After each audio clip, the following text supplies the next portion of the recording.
લુખ્ખા ટપોરીઓને ગુંડાઓને મોટું કરવાનું કામ કરશે અને પછી મારે દરરોજ એ લોકો જોડે લડી લડીને સીધા કરવા પડશે.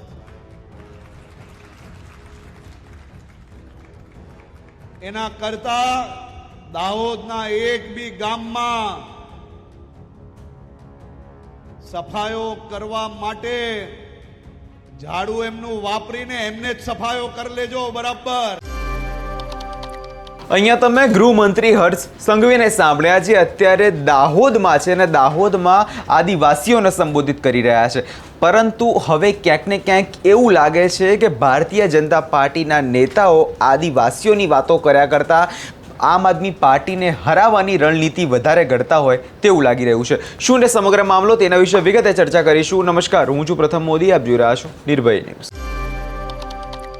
સ્થાનિક સ્વરાજની ચૂંટણીને લઈ રાજકારણ ગરમાઈ રહ્યું છે. રાજકારણ ગરમાવાનું મુખ્ય કારણ એ છે કે કેટલાક વિસ્તારો છે જેની અંદર ભારતીય જનતા પાર્ટી, આમ આદમી પાર્ટી હોય કે કોંગ્રેસ હોય, તે ત્રણેય તનતોડ મહેનત કરી રહી છે તે વિસ્તારમાં પોતાનો ગઢ સ્થાપિત કરવા માટે. જોવા જઈએ તો અત્યારે આદિવાસી પટ્ટામાં ખાસ કરીને અત્યારે રાજકારણ ખૂબ ગરમાઈ રહ્યું છે. કેમ કે એક બાજુ ભારતીય જનતા પાર્ટી જે છે તે વિસ્તારમાં લોકોનો વિશ્વાસ જીતવા માંગી રહી છે, પરંતુ તેની બીજી તરફ લોકો જે છે આમ આદમી પાર્ટી પર વિશ્વાસ વધારે રાખી રહ્યા છે. આમ આદમી પાર્ટીમાં એટલે કે ચૈતર વસાવા પર લોકોનો વિશ્વાસ જે છે આદિવાસી પટ્ટામાં ક્યાંક ને ક્યાંક વધતો હોય તેવું લાગે છે. અને હવે એ જ મુદ્દે આજે દાહોદ ખાતે ગૃહમંત્રી હર્ષ સંઘવી પહોંચ્યા હતા અને ત્યાં પહોંચીને આદિવાસીઓને તેમણે શું કહ્યું છે સૌ પ્રથમ તે સાંભળી લઈએ. કે ગુજરાતને બદનામ કરનાર,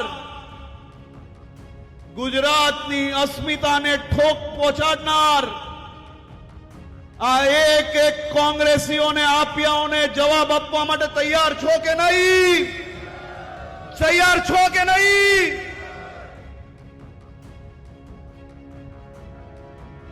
આ દ્રશ્ય જોઈને બાકી બી જે રહ્યા છે ને એ દાહોદ જિલ્લાથી તો ચાલતી પકડી જ લેશે.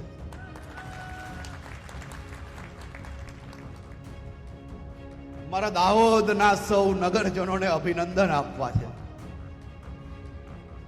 આજે હું હમણાં દાહોદમાં ક્યાંક આમ તેમ કાર્યક્રમોમાં જતો હતો, બેઠકમાં જતો હતો,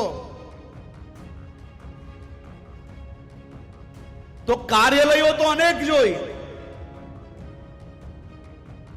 પણ કોઈક કાર્યાલયમાં પંજો ઊંધો લટકતો હતો અને કાર્યાલય ખાલી ખમ પડી હતી. કોઈકમાં ઝાડુનો એવો સફાયો હતો કે ત્યાં કાર્યાલયના શટલ બી બંધ પડ્યા હતા. આ દાહોદ નગરના લોકોને અભિનંદન આપવા પડે કે તમે એવું તો શું કર્યું કે આ ગુજરાત વિરોધી માનસિકતા વાળા લોકોના સુપડા સાફ ચૂંટણી પહેલા તમે કરી નાખ્યા, તે બદલ અભિનંદન આપું છું. આજે મારે દાહોદ જિલ્લાના નાગરિકોને એક હિસાબ આપવો છે.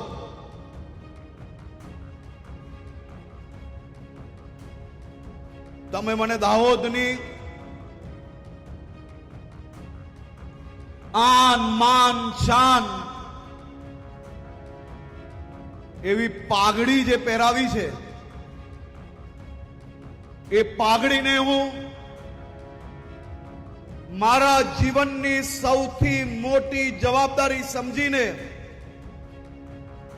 આજે તમારી સૌની સરકાર દ્વારા તમારા સૌ માટે શું કામ કરવામાં આવ્યા છે તે હિસાબ આપવા આવ્યો છું.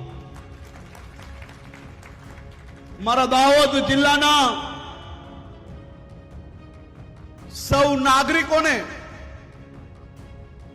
દેશભરમાં લોકો શ્રમિકો તરીકે ઓળખતા હતા. મારા દાહોદ જિલ્લાના નાગરિકો એ રાત દિવસ કાલી મજૂરી કરીને પોતાના પરિવારનું ગુજરાન ચલાવતા હતા. પણ આ આપણી ભારતીય જનતા પાર્ટીની સરકાર આવી કે દાહોદ જિલ્લાના તાલુકાઓમાં નવી સ્કૂલો બનાવવામાં આવી, ગામોમાં સ્કૂલો બનાવવામાં આવી, તાલુકા લેવલો પર એનાથી બી મોટી સ્કૂલો બનાવવામાં આવી, જિલ્લા લેવલ પર કોલેજો બનાવવામાં આવી અને મારા દાહોદ જિલ્લાના યુવાનો માટે આ મોદી સાહેબે, ભારતીય જનતા પાર્ટીએ મેડિકલ કોલેજ બનાવીને આ દાહોદ જિલ્લો જે દેશભરના લોકો એને સમજવામાં થાપ ખાઈ ગયેલા, પણ મોદી સાહેબને તો દાહોદના લોકોથી એટલો પ્રેમ પહેલેથી કે દાહોદમાં ચારે દિશાઓમાં વિકાસ જ વિકાસ લાવીને તમારા સૌના યુવાનોને જે પ્રકારે નવી એક પછી એક મોકાઓ આપ્યા. અહીંયા બેઠેલા મારા વડીલો મને કહે કે કોંગ્રેસના શાસનમાં તમે ક્યારેય વિચારેલું કે મારા ગામમાંથી કોઈ યુવાન ડોક્ટર બનશે, એન્જિનિયર બનશે, મોટો ઓફિસર બનશે, ડોક્ટર, એન્જિનિયર, ઓફિસર અને અલગ અલગ અનેક ક્ષેત્રની અંદર જઈને દેશભરમાં દાહોદ જિલ્લાનું નામ કરશે. આ તો ભારતીય જનતા પાર્ટીનું શાસન આવ્યું કે ચારેય તરફ નવી વ્યવસ્થાઓ ઊભી કરીને આજે ગામે ગામ તમને ભણેલા ગણેલા એકથી વધીને અનેક લોકો ગામની અંદર યુવાનો એવા મળશે કે જેને માતા પિતાએ કોંગ્રેસના રાજમાં રાત દિવસ મજૂરી કરી હશે અલગ અલગ શહેરોમાં, અને એ દીકરાએ આજે દાહોદમાં રહીને ભણી ગણીને આદિવાસી સમાજનું નામ રોશન કરવા માટે આગળ વધી રહ્યો હશે. આ આપણી ભારતીય જનતા પાર્ટીની સરકાર દ્વારા કામ થયું છે. આ દાહોદ જિલ્લામાં 11 લાખથી વધારે આયુષ્માન ભારતમાં અમૃતમ કાર્ડના લાભાર્થી છે, જેમને આ એક વર્ષની અંદર 180 કરોડ રૂપિયાનો લાભ આપવામાં આવ્યો છે. સીધે સીધા જે હોસ્પિટલમાં ઉપ મુખ્યમંત્રી તરીકે હર્ષ સંઘવી જઈ શકે તે જ હોસ્પિટલમાં સામને બેઠેલા મારા આદિવાસી સમાજના અગ્રણી મગન કાકા બી જાય તો એમને બી હોસ્પિટલની અંદર સેમ સારવાર મળે, અને એમને એમના માતા પિતા કે દીકરા દીકરી કોઈની બી બચતનો ઉપયોગ કર્યા વગર મોદી સાહેબે આપેલું એ કાર્ડ ખાલી ત્યાં મૂકવાનું છે, એટલે વટ જોડે એ એમની સારવાર કરાવીને પાછા ઘર સુધી પહોંચે. તે આપણી ભારતીય જનતા પાર્ટીનું કામ છે.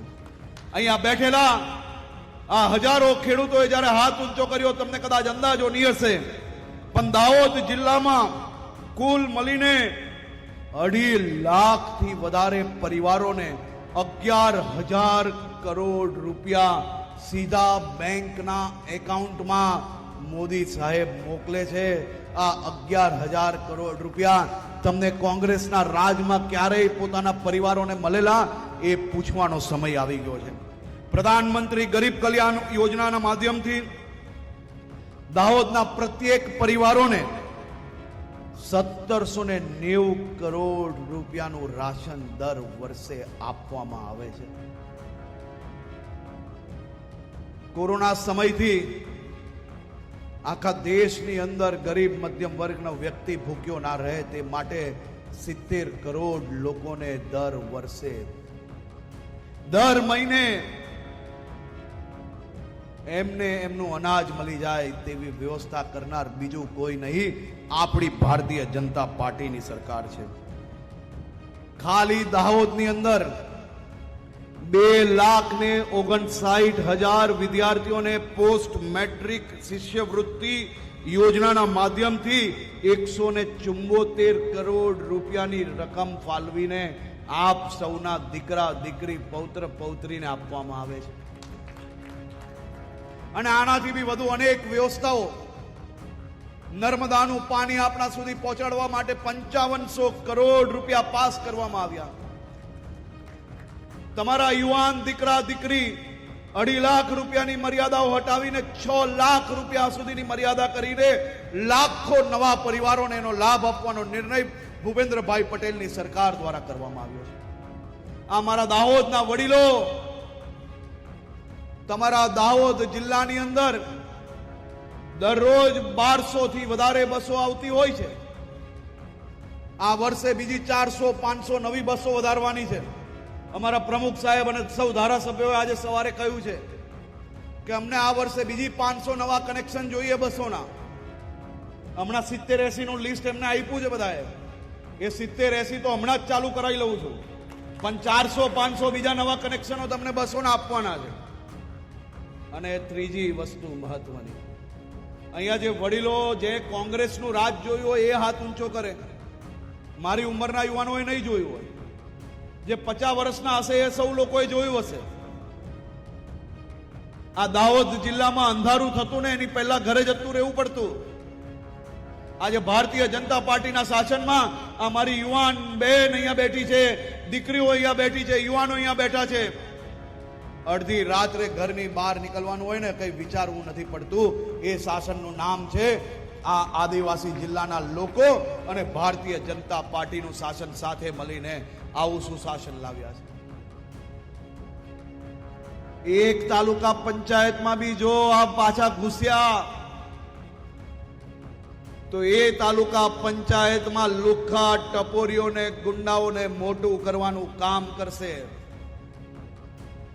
અને પછી મારે દરરોજ એ લોકો જોડે લડી લડીને સીધા કરવા પડશે.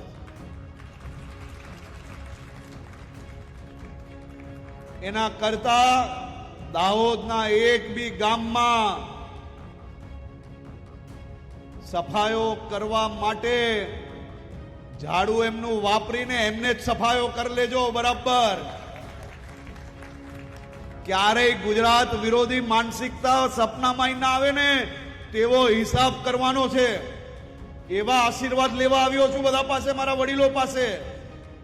આપવા છે આશીર્વાદ તો દિલથી હાથ ઊંચા કરો. વટ પાડ લીધો તમે. તમારા દાહોદ જિલ્લાના સૌ વડીલો, યુવાન સાથીઓ, તમારા સૌ માટે રોજગારીની નવી તકો ઊભી થાય તે માટે આપણા મોદી સાહેબે રેલવેમાં નવી કોચ અહીંયા બનવાનું જે એન્જિનો છે તેમાં દાહોદ જિલ્લાના હજારો લોકોને નવી રોજગારીની તકો મળવાની છે. એના સિવાય એગ્રો ઇન્ડસ્ટ્રીથી લઈને બીજી નવી ઇન્ડસ્ટ્રીઓ અને સાથે સાથે મારી દાહોદ જિલ્લાની બહેનોને વધુ કામ મળી રહે તે માટે, મહિલા સશક્તિકરણ થઈ શકે તે માટે અહીંયા નવા ઉદ્યોગો જેમાં મહિલાઓ વધુમાં વધુ કામ કરી શકે તે માટે આપણી ભારતીય જનતા પાર્ટીની સરકાર કામગીરી કરી રહી છે. અને તમારા સૌના સાથ સહયોગથી આપણી સૌની સરકાર, આપણી સૌની પાર્ટી એટલે ભારતીય જનતા પાર્ટીનો વિકાસ દાહોદમાં ખૂને ખૂને કોંગ્રેસ અને આપને પાપનો સફાયો કરવા માટેની જવાબદારી આજે હું તમને સૌને બે હાથ જોડીને વિનંતી કરીને આપવા આવ્યો છું. આપ સૌના આશીર્વાદ બદલ ખૂબ ખૂબ આભાર, ખૂબ ખૂબ આભાર.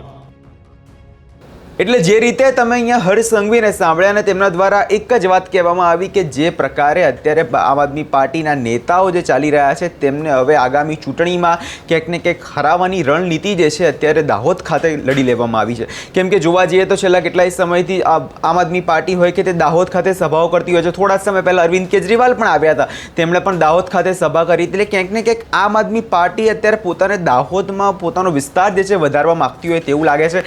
એના ખાતે જ આપણે જોયું તો કે એક સભાનું આયોજન પણ કરવામાં આવ્યું હતું ને તે સભામાં કેમ કે ચૈતર વસાવા છે તેમનો વિસ્તાર છે ડેડિયાપાડા, તેમનો મત વિસ્તાર તે તો ખૂબ મજબૂત છે, પરંતુ આજુબાજુના વિસ્તારમાં પણ અત્યારે આમ આદમી પાર્ટી પોતાનો વ્યાપ વધારવા માંગતી હોય ને પોતાની પકડ મજબૂત કરવા માંગતી હોય તેવું લાગે છે. અને એના જ કારણે હવે ભારતીય જનતા પાર્ટીના નેતાઓમાં ક્યાંક ને ક્યાંક ડરનો માહોલ એ થઈ રહ્યો છે કે આ વિસ્તાર પણ તેમના હાથમાંથી જતો ના રહે. અને એના જ કારણે હવે જે છે ભારતીય જનતા પાર્ટીના મોટા નેતાઓ જે છે મેદાને આવે છે અને એના જ કારણે દાહોદ ખાતે આ સભાનું આયોજન કરવામાં આવ્યું હતું. આ વિષયને લઈને તમારો શું અભિપ્રાય છે અમને કમેન્ટ કરી ચોક્કસથી જણાવજો. અને અમારી ચેનલ નિર્ભય ન્યૂઝને લાઇક, શેર અને સબસ્ક્રાઇબ કરવાનું ભૂલશો નહીં.